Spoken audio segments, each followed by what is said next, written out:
સ્વાગત છે મિત્રો તમારું આજે આ વિડીયોમાં। તો મલ્હાર ઠાકર અને શરદ ગોસ્વામીની નવી ગુજરાતી ફિલ્મ આવી રહી છે જેનું નામ છે ધરપકડ। અને આ ફિલ્મનું ફર્સ્ટ લુક પોસ્ટર છે રિલીઝ કરી દેવામાં આવ્યું છે। અને આ ફિલ્મમાં આપણને મલ્હાર ઠાકર, શરદ ગોસ્વામી અને પ્રશાંત બારોટ જોવા મળવાના છે। તો તમે મલ્હાર ઠાકરને તો જાણો છો, પણ આ શરદ ગોસ્વામી કોણ છે તો તમે એમને પણ જાણો છો, કેમ કે તમે લાલો ગુજરાતી ફિલ્મ જોઈ છે, જેમાં લાલો ગુજરાતી ફિલ્મમાં શ્રી કૃષ્ણ ભગવાનનો રોલ શરદ ગોસ્વામીએ કર્યો હતો। તો હવે તેમની અને મલ્હાર ઠાકરની નવી બીજી ગુજરાતી ફિલ્મ આવી રહી છે જેનું નામ છે ધરપકડ।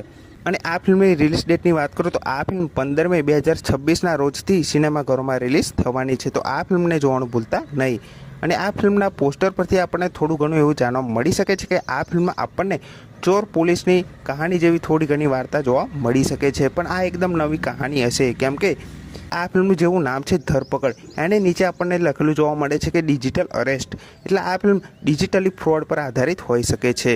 અને હવે જોવાનું એ છે કે મલ્હાર ઠાકર અને શરદ ગોસ્વામી શું બંને હીરોના રોલમાં જોવા મળશે, કે પછી મલ્હાર ઠાકર કે શરદ ગોસ્વામી આ બંનેમાંથી કોઈ એક વિલનનો રોલ ભજવતું હશે। તો તમને શું લાગે છે, આ બંનેમાંથી કોણ વિલન હશે એ કમેન્ટ કરીને જરૂરથી જણાવજો। બાકી આ ફિલ્મનું ટ્રેલર અને ટીઝર આવશે ત્યારે વધારે જાણવા મળશે।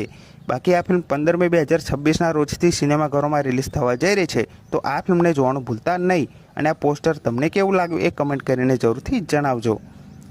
તો આ વિડીયો ગમ્યો હોય તો વિડીયોને જરૂરથી લાઇક કરજો, ચેનલ પર ન હોય તો ચેનલને જરૂરથી સબસ્ક્રાઈબ કરી દેજો। તો ફરી મળે નવા વિડીયોમાં।